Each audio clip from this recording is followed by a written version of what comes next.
Hey everybody, welcome into this Adobe Photoshop tutorial brought to you as always by tutvid.com.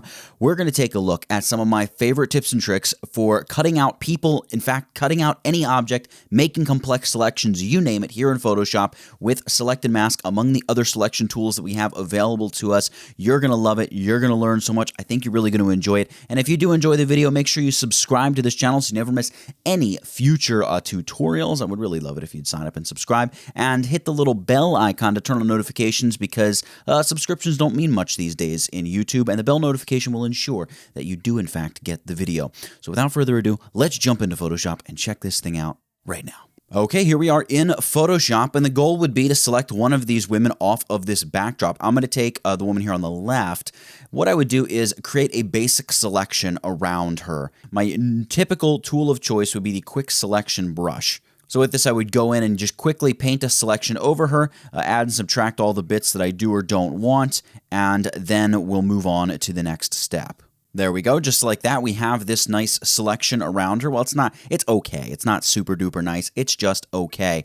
And at this point, what I'm looking at is the different types of edges that I have here in the object I'm cutting out, right? Down here where I'm looking at her clothing and her skin and her shoes, these are all very straight, somewhat clean, contrasty edges.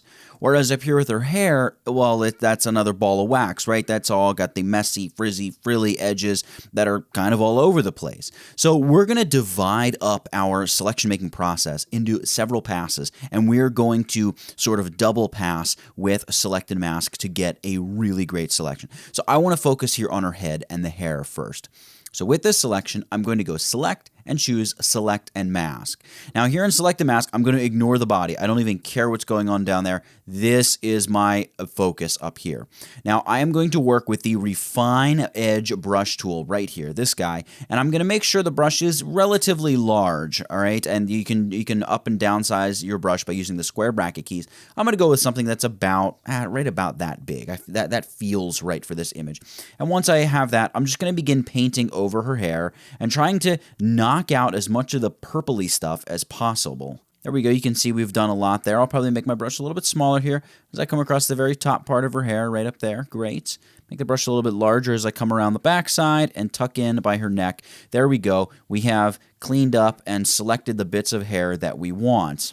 Now, we may have over-selected a little bit, but I'm not going to be too terribly concerned with that right now. We're going to sort of come back in a little bit and retouch up the edges. What I want to do, and the important thing here, is that I want to output this to a new layer with Layer Mask from my little Output to drop-down menu. New layer with Layer Mask and hit OK. And you can see we have a second layer here. I'm going to double-click on the layer name, and I'm going to name this Hair, just so I know, look, your complex hair selection, it's tucked away up there on that layer. Now what I want to do is come back to my other layer, and let's make the selection for the clothing. You can use the little reselect option. Note the hotkey, Command-Shift-D. That'd be Control-Shift-D on the PC. If you hit that button, it's going to reselect our selection before we jumped into Select and Mask. And what this is doing for us is giving us the same exact base starting point at which we entered Select and Mask before, but mainly it's just saving us the time of all the reselection. So with the selection, once more we'll go Select and Select and Mask. A note, by the way, I'm back on the original layer. So we'll go Select and Mask. And now here, I'm going to ignore the hair. I don't care about the hair. We sort of have that selection, right? What I will do is just go around the edges. You can see like there's a little bit of pink remaining from the background there. We can get rid of that stuff using the brush tool. So you can use the brush tool, and I'm going to set it to minus, and I'm going to make my brush really, really small, and I'm going to go in and just clear stuff like that out. So I'm just going to move around my image really quickly and clear some of that kind of junk out, and make sure all the little itty-bitty areas of my selection are just perfect, just what I want before we move on to the next part of this process. And I think that's looking good. By the way, you can go in and use the quick selection tool in here. I find the quick selection tool in regular Photoshop outside of Select and Mask works better than the quick selection here. So that's what I usually roll with. Now the issue is anytime you're working with large straight edged objects like this, unless you have a really amazing base selection, which we have a really good selection here, so we've got really clean edges, but most of the time you're not going to have really clean edges because you're going to begin with a relatively rough selection. And for straight-edged objects, Select and Mask usually does a really bad job. Well, the way around that is I like to dump a little bit of smoothing into it. These are all global refinements. They happen to every bit of your selection. So I'll go like smooth 10, and then I would feather the edge quite a bit. You can see it really looks bad, right? But then you're going to pump the contrast up, which helps restore that edge and build out a much more natural-looking edge. And again, this is a technique I use for strong, straight, high contrast edges, stuff that is not like hair. You can see what it's doing to the hair up here. It's just still a super unnatural looking selection, but I don't care about that. We have that selection already. What we're doing is really cleaning up all the straight line edges that we have everywhere else here. But once we have everything sort of laid out as we wish, we would go ahead and output this as well, new layer with layer mask, and hit OK. And now we have our two masks that we've created on two versions of this. This one we'll call body. We really call it clothing and body. Same difference here.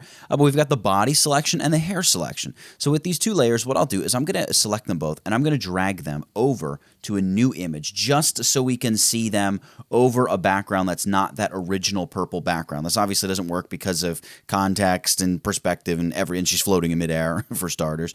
But all that stuff. None of it matters though. We're just worried about how does this look over a new background. And we can see the clothing looks pretty good. In fact, it would look better if we just shut the hair off altogether and just had one copy of the image. But the hair up here is looking really, really bad.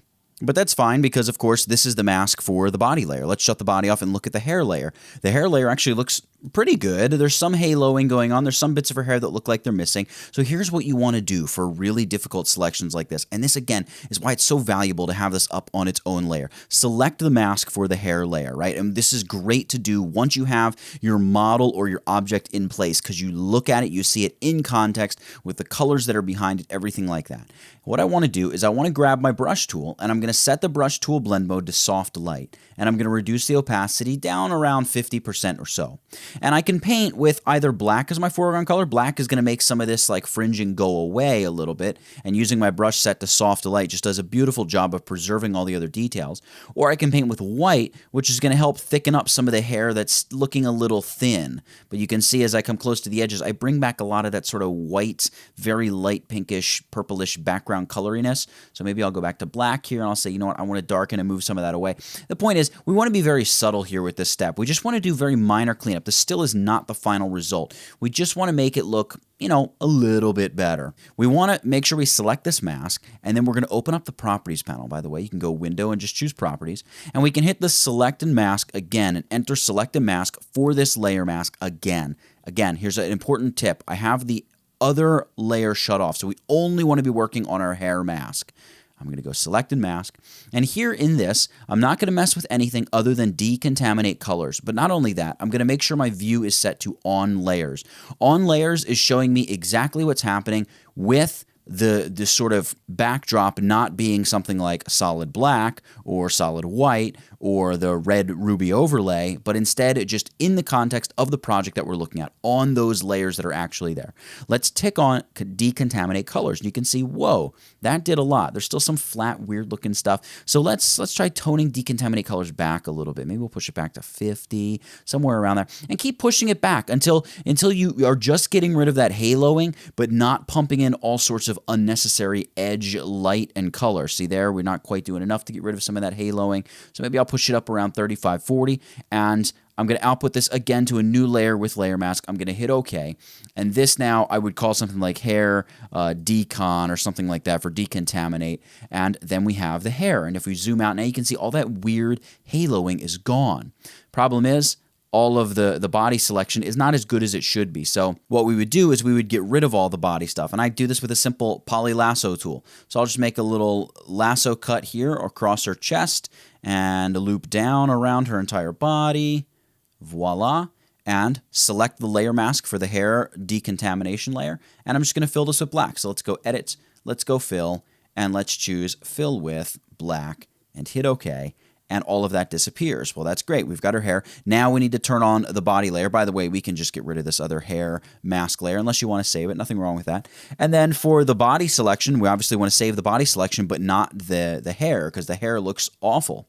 Well, what we do up here is make sure we're working on the mask for the body selection. And I like to use the brush tool for this. Let's set the brush tool back to a normal blend mode, opacity of 100%. We're painting with black, and just begin painting away up here around the hair. And because we're painting with black, if I alter option click on the mask, you can see we're just painting away all the area of the mask that's revealing sort of the bad hair selection up there. Alter option click on the mask to get back to normal view mode, and you can just come through here and clear all that junk out, and what you're left with is the perfect body selection on one layer and the perfect hair selection on the other. At this point, you really could merge the two layers. I prefer to stay a little non-destructive and not do that. Maybe with both layers selected, a little Command or Control G to just group them up, and we can name this, our model or something like that. And there you have it. So the whole key here is being able to use select and mask in multiple passes to get highly refined selections for different applications. In the case of her body, lots of straight, high contrast lines. With the hair, this very frizzy, fringy, much more complex object that needs to be selected, and then we can meld them both together non-destructively using the wonderful power of masks right here in Photoshop. And there you have it. That, ladies and gentlemen, is one of the techniques that I love to use. In fact, the primary technique I found myself using for some of the more professional work that I've done for cutting stuff out, doing this sort of double or triple or sometimes quadruple pass with select and mask, just isolating the type of edge that I'm extracting, and I've been getting really, really good results with it. This is why I wanted to share this technique with you. Hopefully it helps you out in terms of making your own selections and really speeding up your workflow when it comes to making selections, but not only that, making better selections. That's what I want. That's what I would love to see. If you enjoyed this video, make sure you subscribe to this channel. Of course, you can follow me over on Instagram as well, at tutvid. And yeah, for learning how to make better selections in Photoshop using Select and Mask and the various tools and techniques available to us through a Select and Mask. Why am I speaking so fast? Ladies and gentlemen, that's it. Get it? Got it? Good. Nathaniel Dodson, tutvid.com. I'll catch you in the next one. And before you go, make sure you subscribe to my channel for more great tutorials every day. Also, buy my course. It helps us do what we do, and this channel is supported by viewers just like you. You can also just click the thumbnail and watch another video from this channel. See you next time, guys.